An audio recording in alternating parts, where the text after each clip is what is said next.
Hello, everybody. It's Paul Nison with Torah Life Ministries, and I'm so excited to have my friends back on this this group discussion. We have Zach, Bauer, Lex Meyer, and Saul Baldovinos, and we're going to be introducing each of them, and we're going to be talking about different topics. And we invite you to post your questions below the video, and we will be getting together to talk about other topics in the future. So we'd like you to post anything you'd like us to speak about in the future. So right now what I'm going to do is I'm going to pass it along to Zach, and he's going to introduce himself, and then Lex, and then Sal, and then we're going to talk about today's topic. So Zach, say hello to the audience. Hello, audience. So, hey, listen, it's good to be back finally with these guys. I miss these guys when we don't get the chance. We're always busy. We got a lot of things going on in our lives, and so when we get together for something like this, it's really special. So, and then I love all the comments that we get when we do things like this. We get a lot of comments and a lot of good feedback, and so that's always good too. So, what I wanted to do, they told me, hey, listen, Zach, you picked the topic today, and I decided that's a great idea. I have a good topic. You know, I get a lot of comments and a lot of emails on my channel and on my website, and one of the big things I get is about the Shabbat. People who are new to Torah come to my website, and they're like, you know, I really get this. I mean, I see it. I see what you mean. I get the scriptures you're talking about from the point of view, from the Hebraic point of view. Now, what do I do? How do I get started? What does my family do? And my family really wants to start walking this walk. You know, what's the first step, Zach? And, you know, one of the biggest questions we get is the Shabbat. How do we keep Sabbath? And so I thought it would be a great idea if we could go around the table and each one of us talk about how does your family keep the Shabbat? Because, again, this is something that comes up a lot with the audience that I have. You know, how do I keep Shabbat? What does your family do? What's my marching orders?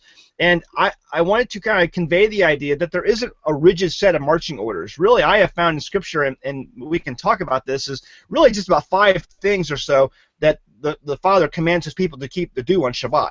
So it's not really that hard of a task or a commandment to keep. And so I just wanted to open it up to everyone and kind of go around the table and see how does your family keep Shabbat, because I really believe that it's encouraging for people to see or hear what other people do, and it gives them an idea of what they can do for their families, because this is indeed a special time. So maybe we'll just start back with Paul, and Paul can kind of open it up, and then we'll go with Lex and Sal, and then I'll just kind of close on my end, and then we'll just go down whatever rabbit trails that happen to come along during the process.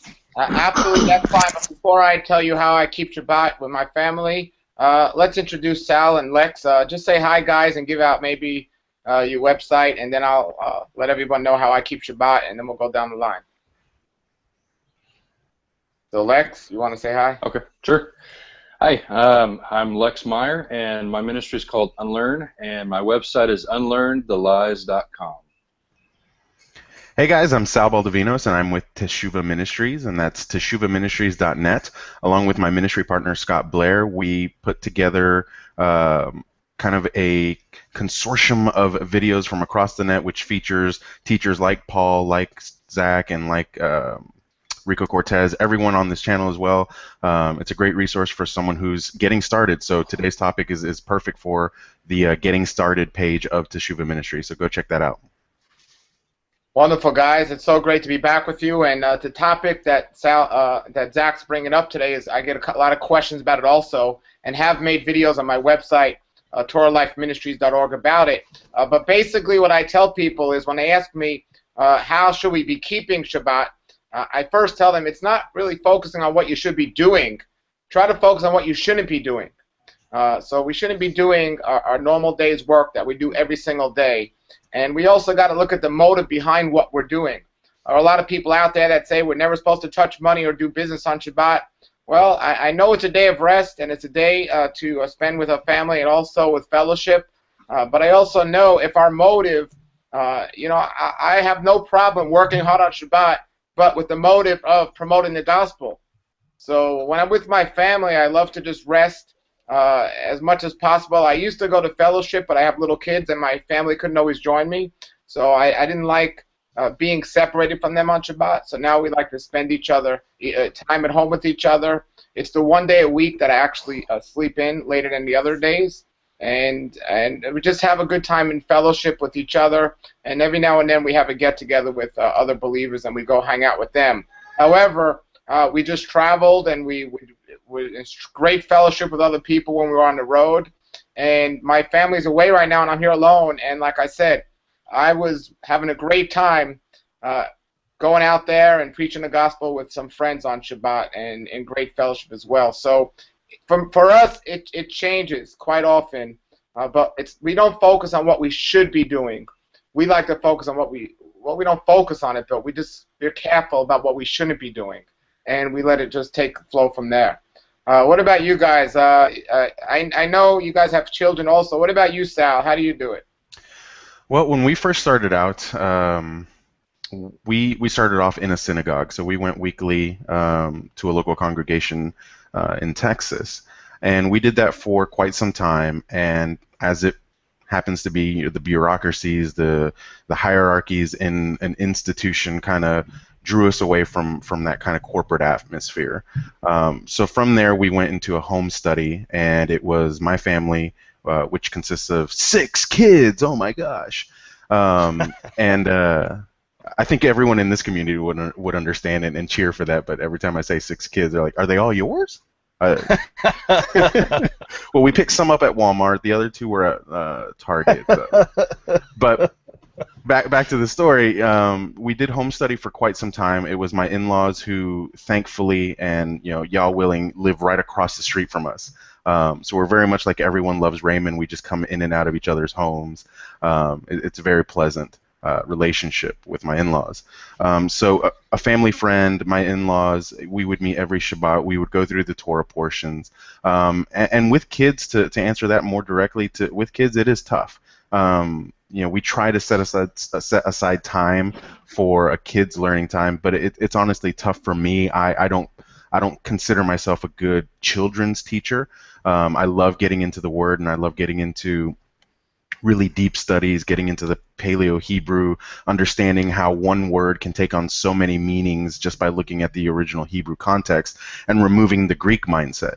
Now that we're in such a large, more corporate gathering in my home, where we have upwards of 10 families and the kids outnumber the adults most days, it is pretty tough, but we still try to incorporate them into the study. We encircle them in my living room. They sit on the rug, they sit on the carpet, and they listen. They at least get it through osmosis, even if the teaching isn't directly associated or done in a format that they understand it. As long as they're there and they participate for a set amount of time, then we let them go, have a snack, go play outside on the playground or anything like that. But it can be a challenge with kids, and I would encourage you, if you're starting a home group, to facilitate a children's study, which is something that we're trying to do right now. Find that individual, or find the group of individuals who have a passion for teaching children. And that's not to not include them from the adult studies, but it's to get the adult studies a little bit more less distracted, if that's a better way of saying it. But always incorporate the children.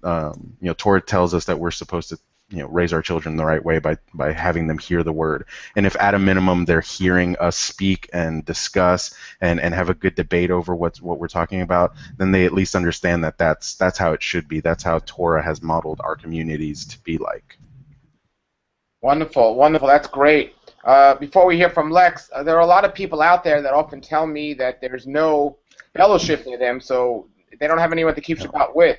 And one of the things we've done, which has become common for me since I'm with my family and I don't always have fellowship with others, is on Friday nights we have a live Shabbat Google Hangout that's really taken off. We get about 80 to 100 people on there live every Shabbat night, and regulars. So that's really been able to give fellowship to people that don't normally have it, and sometimes people are even on there with their children.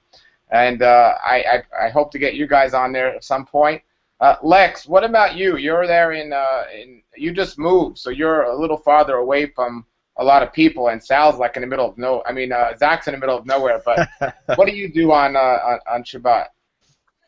Well, when we lived in Oklahoma City, we had a home group that met in our house, and we discussed, kind of like what Sal was talking about. We read from the scriptures, and we talked about what we read, and we had probably 30 or 40 people that would meet in our home, and do that on Saturday evenings. And we'd have some food and some fellowship and just hang out and talk and stuff like that. And we moved, and now we live out in the country, and we live about 30 or 40 miles away from where we used to live.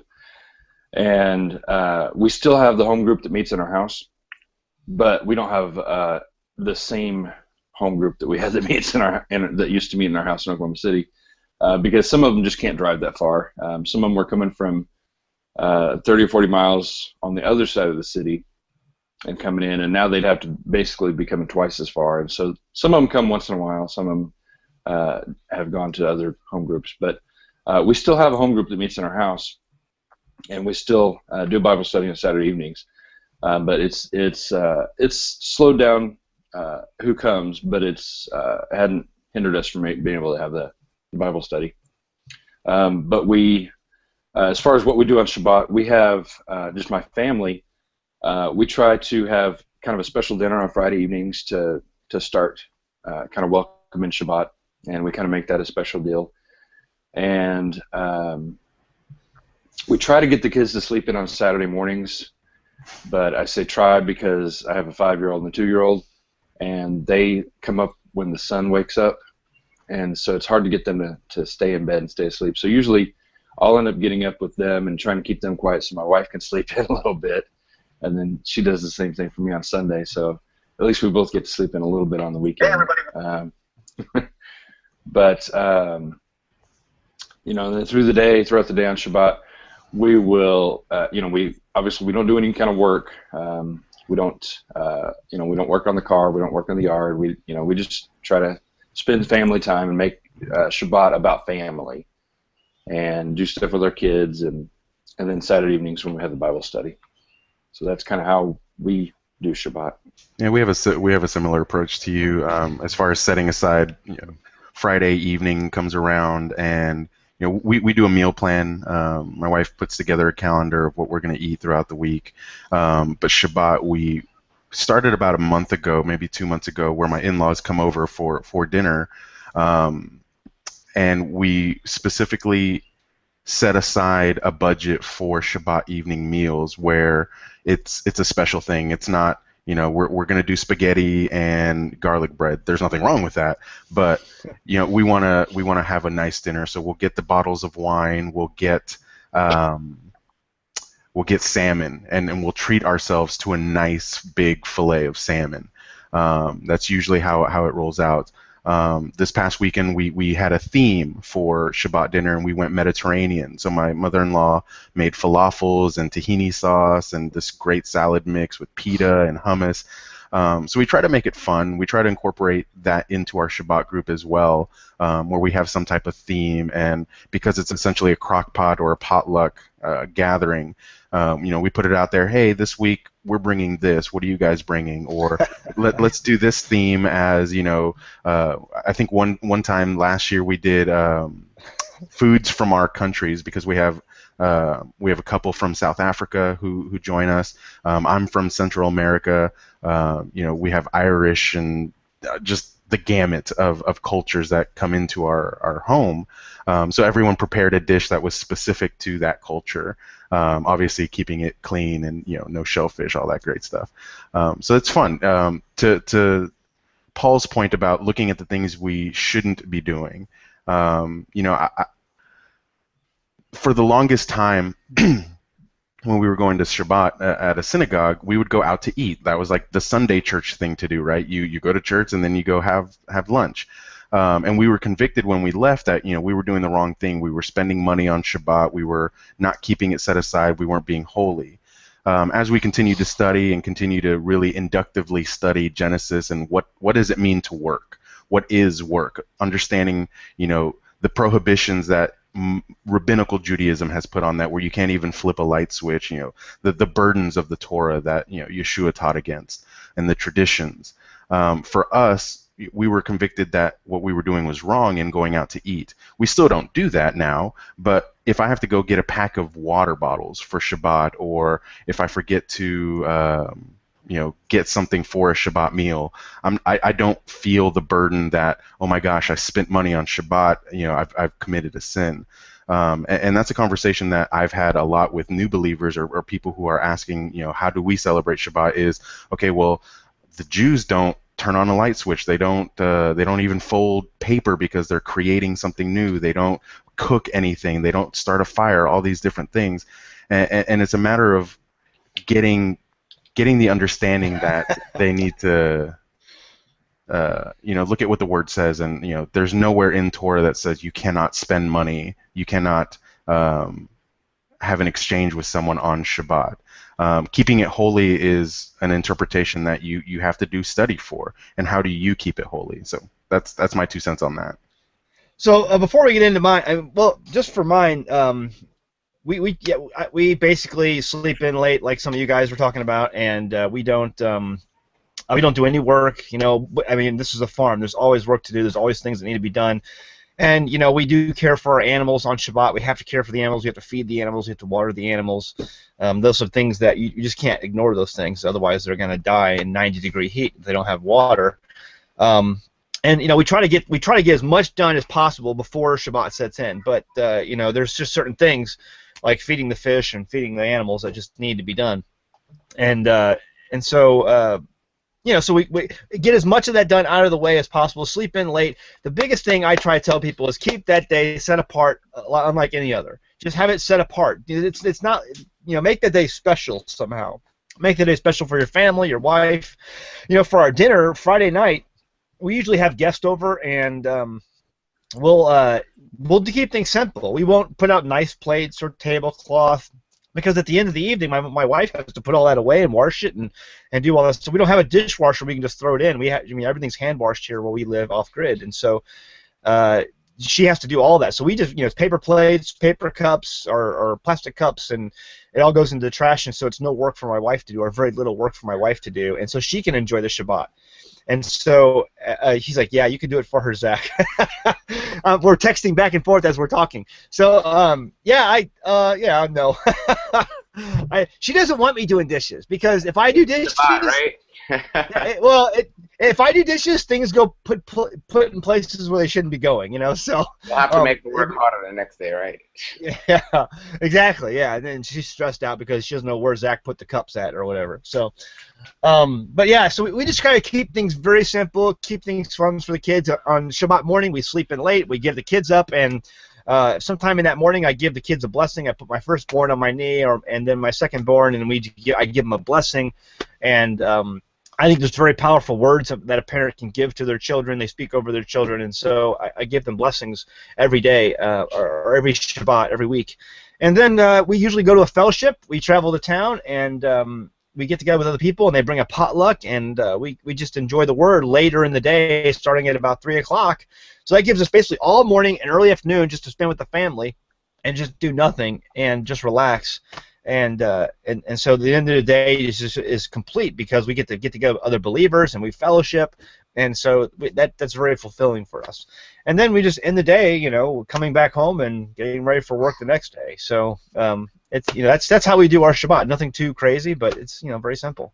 Well, I got to be honest. I mean, I pray every day my kids are going to get the understanding of Shabbat, but right now I'm not teaching them really well, because I'm not setting up a good thing, because they ask me about 20 times a day on Shabbat, can we do this, can we do this, can we do this, and we say no, and they say, why not, and I say, because it's Shabbat. So I don't know if I'm setting the best example, because when they grow up and they're free to do what they want to do, hopefully they'll realize, okay, at Shabbat I can't do this, and they won't start thinking, well, now I'm free and I can do what I want, because that is like the killer for them when they hear us say, no, because it's Shabbat, it's Shabbat. They're not able to do all the wonderful things they love to do during the week. So, but that's what we want to do, and that's what all you seem to do. Is you seem to get your kids involved, and that's an important thing. That's an important thing. There's a topic I want to bring up for people, because Zach, you said, and new to Torah's your channel, and a lot of people new to Torah ask this. What I find is a lot of people new to Torah ask this, and a lot of people that have been in Torah for a long time have division over this, and it creates a problem. But what we need to understand, everybody, Shabbat is extremely helpful, and it's a blessing to follow the guidelines and instructions of our Creator, regardless of how we each figure out how to do that. But the thing we have to understand is you're not saved by keeping Shabbat. You know, we have to understand that it's not a salvation issue.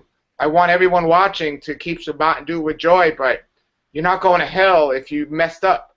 And that's something you need to think about if you're new to this. And it's not, you don't throw out everything because, oh, I messed up on Shabbat. Well, let me just say real quick before you go into this that the guy who was killed in the Torah, in that Torah portion, when he was out kindling or picking up sticks. That was this week's Torah portion, by the way. Right, yeah, right. He was being outright rebellious against God's commandments. So there's a difference in messing up, and then there's a difference in being rebellious. Well, there's a lot of people that use that scripture to talk about the fire as well, that we can't kindle a fire. And when you look at the Hebrew, those two instances are completely separated as well. The man who was gathering sticks, you continue reading, and it's directly in front of Korah's rebellion, and they were setting up their own tabernacles and their own fire pans. So that correlation between the two is always, oh, you can't gather wood and kindle a fire on the Sabbath. Well, those two things aren't even in the same chapter. One's in chapter 16, the other one's in 14. So how are you connecting the two when Korah's rebellion is directly after the man who or gathered the wood for the fire? Go ahead, Paul. Finish your thought, Paul. It's not. I mean, if you read this past week's Torah portion, it not only was he rebellious, but it was the timing of it. I mean, he literally did it right after the warnings came about, of being rebellious. Right after it, it was like the worst possible timing for this man to do something like this. If you read it, it came exactly after. It's like, don't do this, and you've done this, and Yah was mad with this, and all of a sudden the guy does it. It was the worst timing, and that had a lot to do with it. There was an old Jewish man at our fellowship yesterday, and he was on the borderline if he accepted Yeshua or not. But he was stuck. He grew up in Judaism, and he was old. I mean, he was in his 80s or maybe even older. And when we brought that up about the man picking up the stick and being stoned, he had a lot to say about that, and just like you guys are saying, just like what Sal said and just like what I said, and I'm sure Lex has an opinion about the guy picking up the stick. My father-in-law made a good point also. He kind of said, they just got told that they're going to be wandering for 40 years. Maybe this guy was like, you know what, forget it all. I'm just going to do my own thing. And, you can't decide to make up your own rules in the camp of the righteous. You just can't do that. And so it was outright rebellion what this guy was doing. Go ahead, Lex. Just for the record, I picked up a stick on Shabbat and I didn't get stoned, so it's... That's because we weren't there. Yeah. All right, Lex, what do you got to say? Well, what I actually wanted to say something that doesn't really have anything to do with the sticks. The one thing that's really kind of been transformational in my own life anyway is whenever I saw how the Sabbath is it's a sign of what God we're in covenant with. Because in Exodus 20 when it says remember the Sabbath, because in 6 days God created the heavens and the earth, and on the seventh day he rested. And so by keeping and observing the Sabbath, we are identifying with the God of creation, the one who created the earth in 6 days and rested on the seventh day.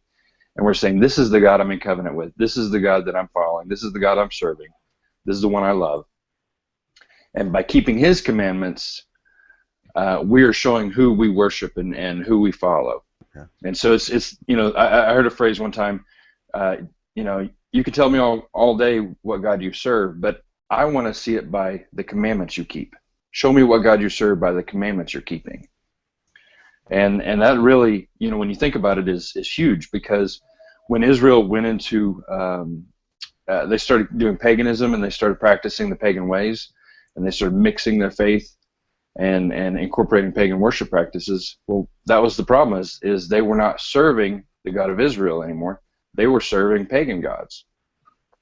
And so, show me which God you serve by which commandments you keep. Are you keeping the Sabbath? The one that the God of creation said, this is a sign between you and me for all creation, and identifying with the Creator God who created the earth in 6 days and rested on the seventh. And that's huge, I think. Yep. Yeah, it's it's something when people are new to this. I mean, when you first realize that, and come to the realization, I just posted something to my Facebook page. A pope or some kind of Roman guy in some costume was saying that there's nowhere in the scriptures that say the Sabbath is on Sunday and it was changed. And it's a big thing because, I mean, this is probably the number one issue from an outer appearance when people start keeping Shabbat on Saturday on the correct day, that they have to deal with their friends and their family and everything else. This is it. It's like, okay, we can no longer do these things on Shabbat, or we choose not to because it's Sabbath. That's the biggest issue the outside world has with people. And that's where it begins. That's where it's like, people start calling them legalists and everything else. That's the biggest sign. And I want to encourage people that are getting flack from people that you're doing something right, because now you're set apart. And that's what holy means. So, if everyone's fine with what you're doing, that means, that's not necessarily a good thing, So when they start getting worried about you or raising eyebrows, then you're doing something right. And the Sabbath is a big one. So if you're new to this and you decide to keep Shabbat, realize that's going to happen. Another thing is, here's a question for you guys. What do you do? Because I have several people that contact me, and I know you get questions about this.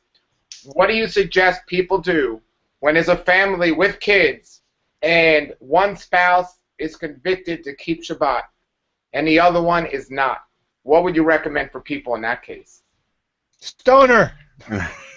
we actually have a family in our group that's very much like that, where the wife brings the children to Shabbat, but the husband is still a part of the world, for lack of a better term. That it's just something that you have to pray about and continuously pray about, but it shouldn't be a dividing matter. Unless that individual is into idolatry, fornication, and the four things that Paul talks about in Acts 15. But all you can do is pray for that person and love that person with all your heart. And as a community, we pray for that family, that the eyes be opened of the husband. And he's a great guy. He's a good secular person, more than most religious people that I know. Takes care of the family, drives them to and fro. He came to Sukkot. That was a step.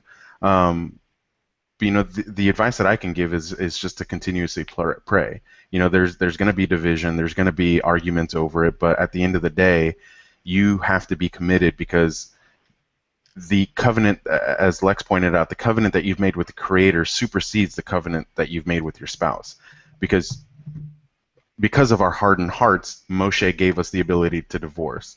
But we need to have that compassion and that intestinal fortitude to push through these issues, and not, well, I'm going to keep Sabbath starting now, and if you don't do it, we're getting a divorce.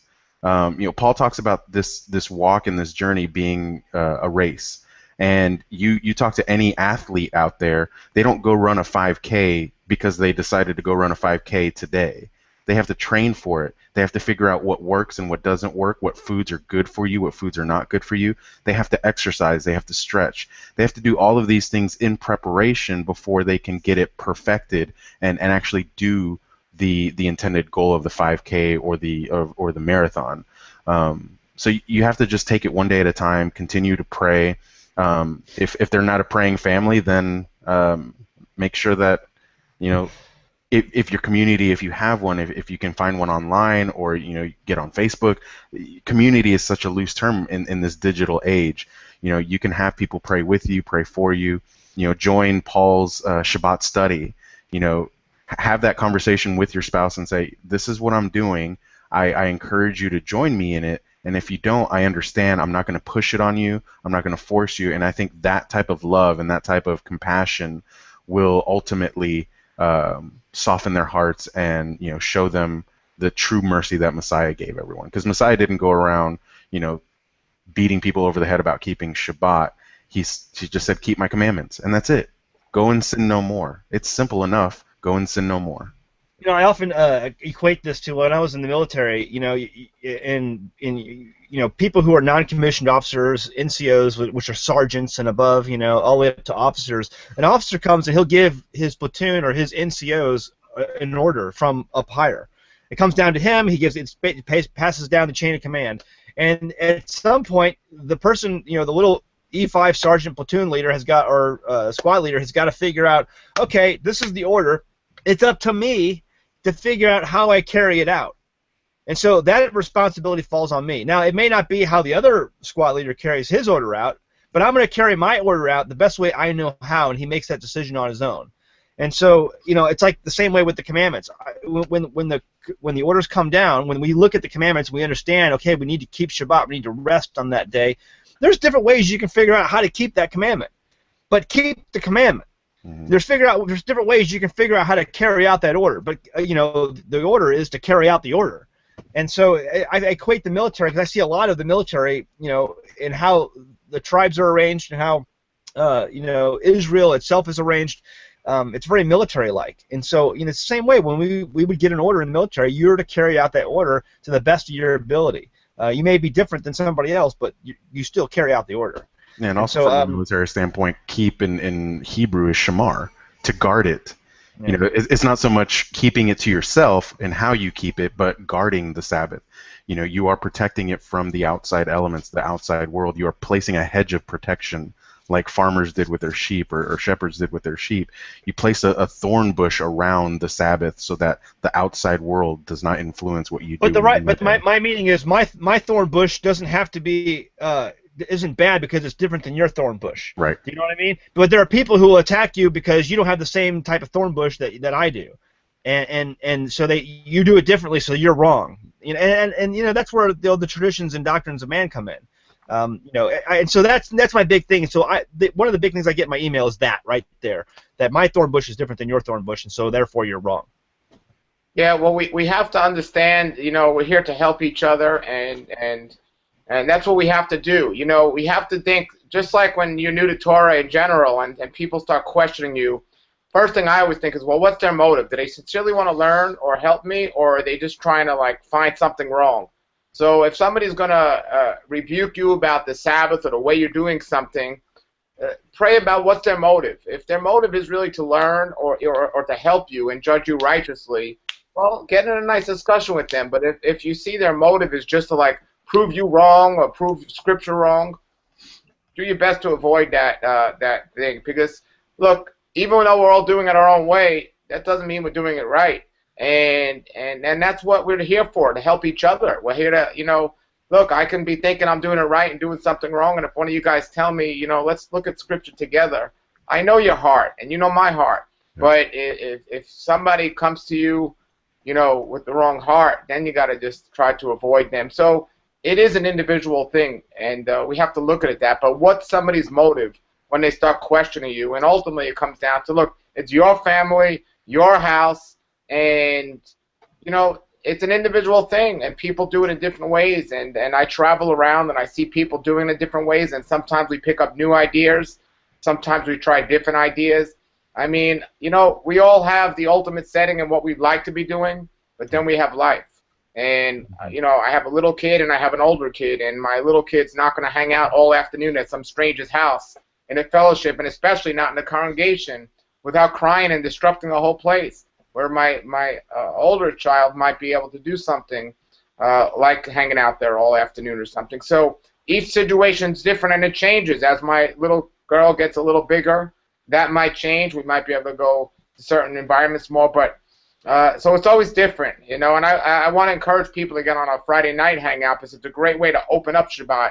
And regardless if you have stuff to do on the day of Shabbat or not, on Friday night you're hanging out with 100 believers, asking questions and just having a great time. So it's really cool, and it's 10 o'clock Eastern time to midnight Eastern time, and sometimes we go to 3 in the morning. And people say, well, why is it so late? I say, well, because my family goes to sleep, and now I have time to do that. And, and I personally don't like to stay up that late, especially on Shabbat, but I'm doing it for fellowship, and I'm doing it for everyone, and it's just been a blessing. That's another thing, too. I get this common question about people who say, and I enjoy this. Let me just say, I enjoy staying home on Shabbat and just not going anywhere, even for a fellowship, because it seems like it opens up the day. We have less to worry about when it comes to either traveling, and some of our roads during horrible weather is just bad to travel, and so. And then putting together whatever potluck thing we're bringing, my wife is going to bring that day for the fellowship. And so my family really enjoys just staying home sometimes and just avoiding the fellowship altogether. But I really think that you really need to get together with people on a regular basis on Shabbat. I think you really need to, like you're doing, Paul, with your video. All these people, and I mean, I know probably most of them have no fellowship at all whatsoever. And so they love the idea of getting together with people and just kind of conversing and getting that fellowship and that love with fellow believers who have a love for their Messiah and their Torah. And so that's something that's so huge for people. But I really enjoy getting together on Shabbat with people and coming to fellowship. And there's some people I think that avoid that because they like for instance the Sabbath day journey. Can we talk about that for a minute? Yeah. People are curious and they're cautious about, should I be traveling on Shabbat? Should I even go anywhere on Shabbat? I mean, what are your thoughts? I have a friend that never travels on Shabbat, and if he wants to be somewhere on Shabbat, he usually sleeps over somebody's house, and he's known as that guy that crashes everyone's house. But he's a single young guy, and that's what he does, and he's convicted. And my thoughts on it are, if that's what you're convicted to do, then I don't see an issue with it, but I don't think it's necessarily a command. But he feels it is, and he feels really strong about that. I would love to have that conviction because that'll keep you real safe. Because the farther you drive, the more of a chance. It takes a lot of energy to drive. But some people have that conviction and some don't. And what do you guys think, Lex and Sal? Well, I don't know the exact distance that's considered a Sabbath day's journey anyway, but being that I live about 30 or 40 miles in the country, if the people who came to my Bible study went according to that Sabbath day journey thing, they may not be able to come to our Bible study because it may be too far for them. And so I think it probably kind of has something to, I would say go with your motive. And if your motive is to do something that would honor Shabbat, then what's it matter if you're going to jump in your car and drive someplace? But if your motive is to do something that really doesn't honor Shabbat, then maybe you need to consider doing it a different day or something. Is I think probably the direction I would caution people. If what you're doing is honoring Shabbat, then I don't think you need to count your steps and see how far you get. Oh man, I'm 10 steps short of being able to do this. I can't enter your house now. I can't. I have to stand outside on your porch because I took all my steps. That's why the Fitbit was invented for Sabbath keepers. What? The what? Fitbit. Oh, the Fitbit. To track your Sabbath day journey. Yeah. But I think some people get too caught up in technicalities and details, and it really, they don't enjoy the liberty we have in it, and the joy and the freedom that we have in the Shabbat, because they're too caught up on nitpicking details. And a lot of times those details aren't even in the Bible. They're not commandments. They're doctrinal versus scriptural. It's doctrine. It's something that some man came up with at some point, and it kind of got adapted as tradition. And people get caught up in those traditions and make doctrines out of them, rather than maybe just using them as guidelines to establish your own traditions.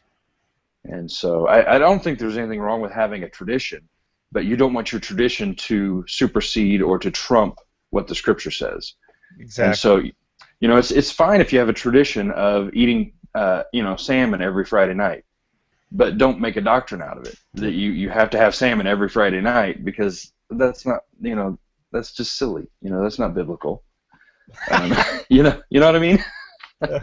And I think for me the important part, aside from the Sabbath day journey and getting more into the motive, what is the Sabbath? It's supposed to be a joy. It's not supposed to be a burden. Keeping Torah shouldn't be a burden. So all of these restrictions and all of these prohibitions that have been done through doctrine and through tradition don't make Sabbath joyful. Maybe it does for some people, especially if you're just starting out and you say, no, I can't fold toilet paper because the Torah says so. Okay, if that makes you happy, fine. But at the end of the day, Shabbat, the Sabbath, is supposed to be a joyful day. And recently, I took on new responsibilities at my job, and it has been the most stressful time in my life. Just a lot of stress. What that did for me is it's a position that I've always longed for, with authority, with title, all of that stuff. But that's this flesh side of my nature that desired those things. And I strongly believe that our Father gives us sometimes what we want to show us it's not what we needed.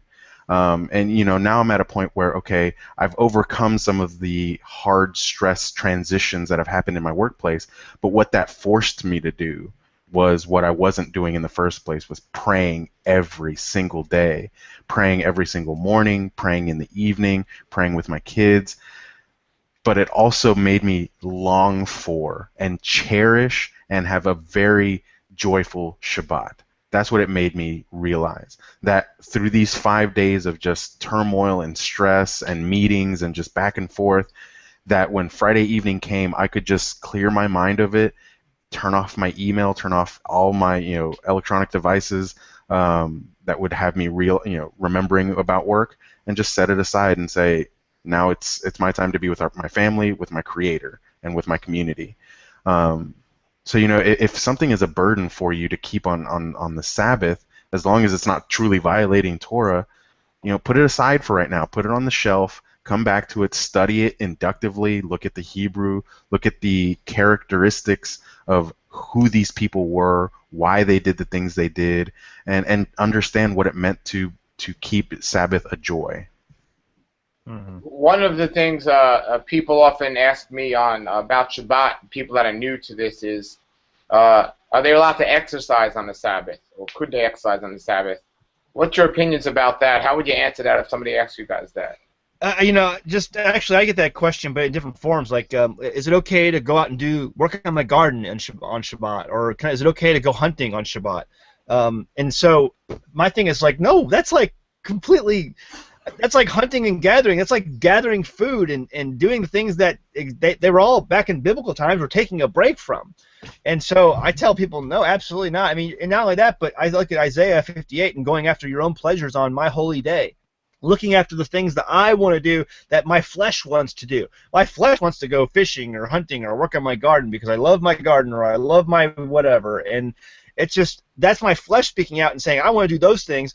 And I'm like, no, I should be concentrating on my Father and His Word and my family, because my family is all about my God is my position as a husband and father should be all about my family, and so that's the thing that the Father has given me, and so I want to tend to those things and raise up my children in Torah, and so those are the things I think I should be doing, not the things that my flesh desires. And exercising is one of those things.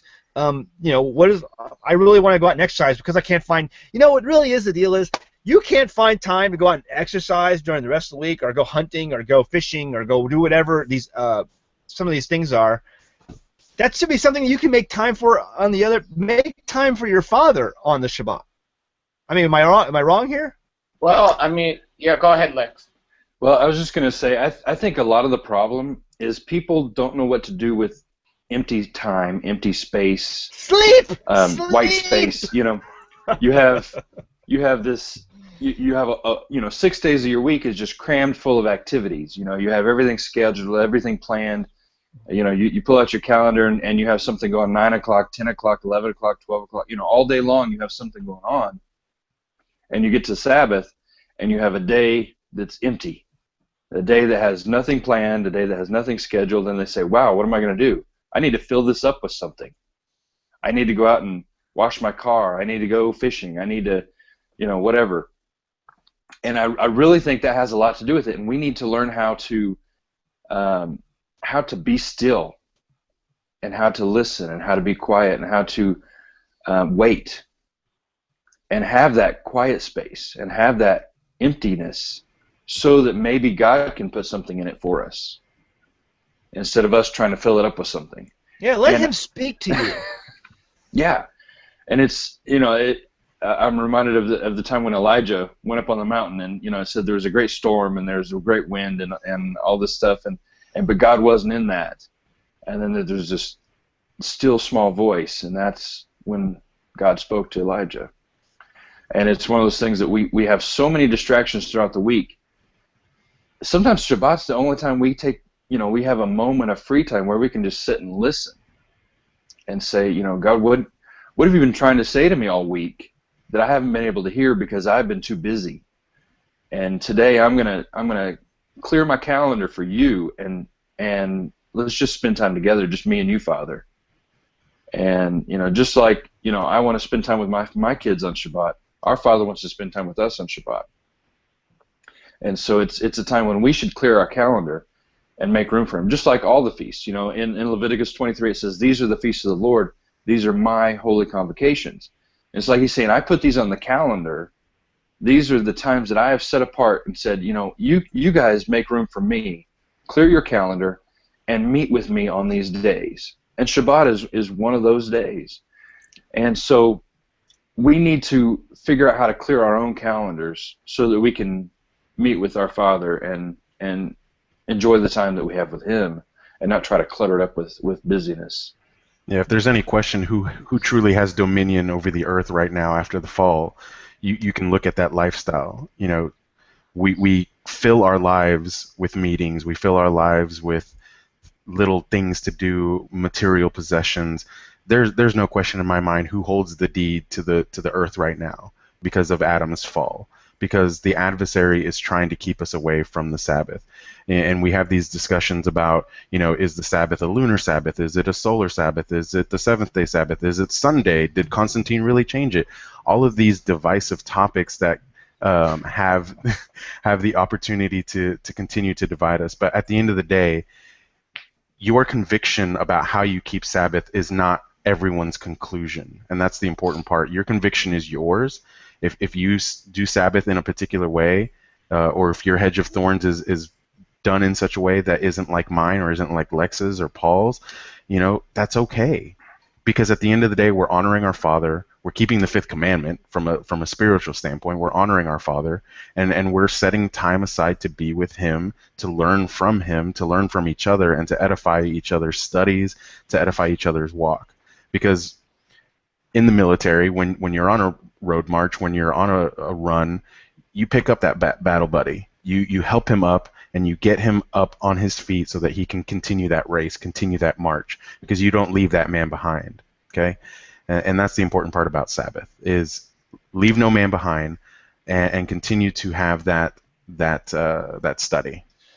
Yeah, I won't call it exercise, but I do our delight on the Shabbat.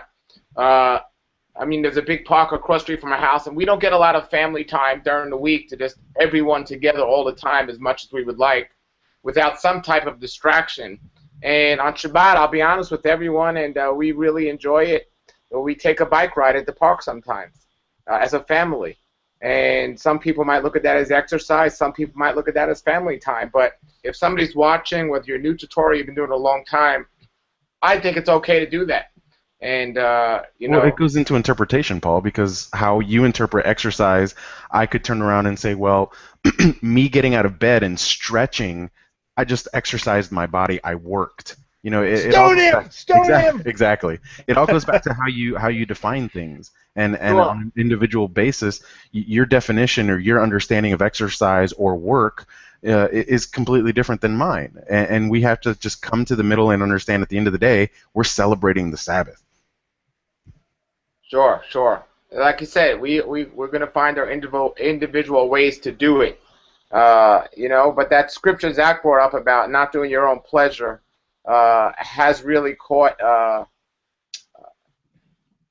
lot of conversation about that too, because it's one thing about not doing your own pleasure, and it's another thing about what we consider work is and what we consider rest is.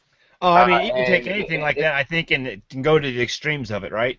Yeah, absolutely, and sometimes people do, and so we got to be careful with that, and it's easy to fall into that trap when you're first starting out in Torah, and then like I said later on, when you get in your ways, it's easy to point to other people and show them what they're doing wrong. So we got to be careful of that, and again, folks, look at people's heart. I could tell you this week I had a unique Shabbat because my family's out of town, and that rarely happens anymore. We're apart. But a friend of mine slept over Friday night, and we went Friday night, and we went yesterday on Shabbat, and I could figure no way better to celebrate Shabbat. But we went street evangelizing, and we just had the most amazing time. But we worked, and we drove to get there, and we were associated with other people, and it was a very unique experience. But I see the apostles doing things like that on Shabbat, and it was just a wonderful time. So it's different. But guys, in wrapping this up, give us your final thoughts of what we could tell people, and people that are watching, go and post your questions below, and give us your final thoughts, everyone on the panel, about what you want to leave people with on this topic, because they're going to keep asking it, and you're going to keep getting it. But what video? Give us a minute or two here. What would you say if somebody says, "Can we or how should we be keeping Shabbat?" What would you point them to, and you're saying right now, just so they can get the gist of it real quick, other than watch this whole video? I guess I'll go first. I want to go back to Exodus 20 and just look at the command that God gave us. He said, remember the Sabbath and keep it holy. He's already made it holy. He made it holy when he created the earth in 6 days, and he rested on the seventh, and he blessed the Sabbath day and made it holy. He's just asking us to keep it that way, not to defile it with work, not to defile it with distractions, not to fill it up with our own desires and things like that, but to keep it holy as a day set apart to him. And so that everything we do on that day is for the purpose of spending time with our Father. And so if we can do that, remember and keep it holy, remember to spend that time with him and to keep that time set apart and holy, I think that's where we need to begin, at least, And I'll do the bookend since you're in Torah. I'll go to Paul's writings in Acts 15. What is a new believer supposed to do in addition to keeping the Sabbath? It's one of the 4 things. But you abstain from things that are polluted by idols, from fornication, and from things strangled with blood. But the 4th thing in that is that you are supposed to go to the synagogue and learn Torah every single week. And that's the point. You're not going to get it all in one sitting. You have to continuously do this every single day, every single week, and learn from the Sabbath. It's our daily bread. We can't not eat for 6 days and then expect to consume an entire meal of Torah or of study time in one day.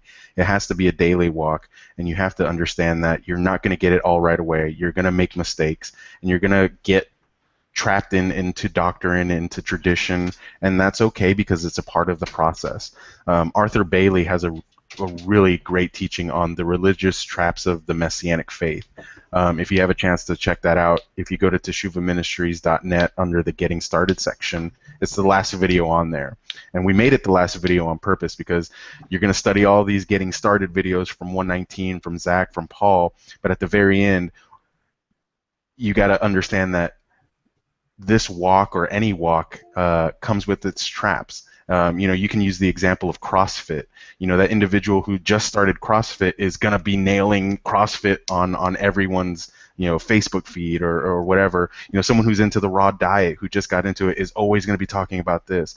But you get into these traps and into these cycles of knowledge and gaining that knowledge.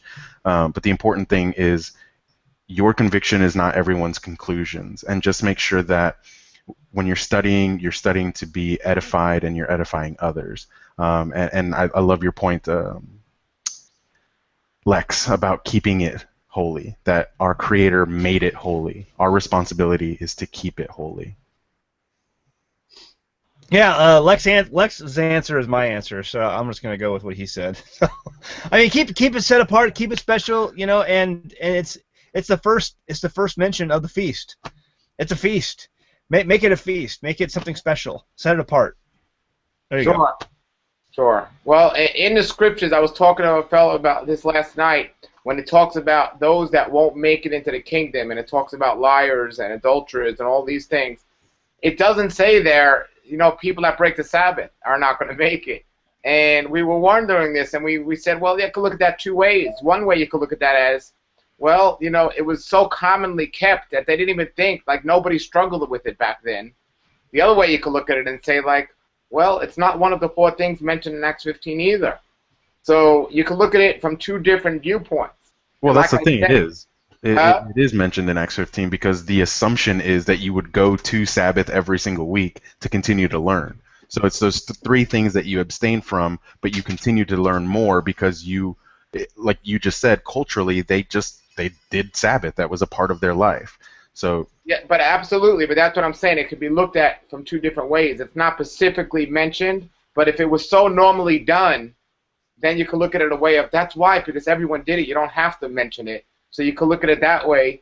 But you could look at it another way and say, well, these are the most four important things people got to be doing. But the point is, it's not mentioned in the scripture of these are the things we got to do to get in the kingdom. And why is that not there versus these liars?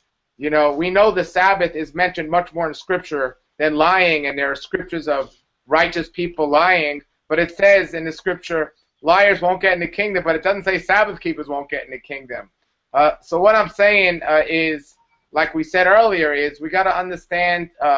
Actually, yeah, it does. Let me say in Isaiah, it does say that. It says, "I will bring those to my holy mountain who keep my Shabbat," and that's, I mean, it's very clear on that one. But I think that we've all sinned, we've all fallen short of the glory of God. So if that's the case, it doesn't really matter. We're all not worthy.